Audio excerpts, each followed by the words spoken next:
বিশ্বনবী পাগলের মতো একবার হাউজে কাসারে যাবেন, একবার সিরাতে যাবেন, একবার পুলসিরাতের দিকে, একবার হাউজে কাউসারের দিকে পাগলের মতো দৌড়াতে থাকবেন। তার কোনো গুনাহগার উম্মত যাতে জাহান্নামে ঢুকে না যায়, সেদিন কেউ সুপারিশ করতে পারবে না বিশ্বনবী ছাড়া।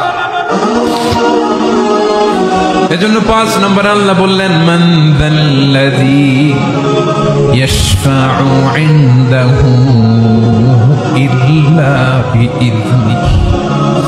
কার সাহস আছে, কার এত বড় বুকের পাটা কিয়ামতের কঠিন দিন আল্লাহর সামনে দাঁড়িয়ে সুপারিশ করবে? কারো ক্ষমতা, কারো ক্ষমতা নাই।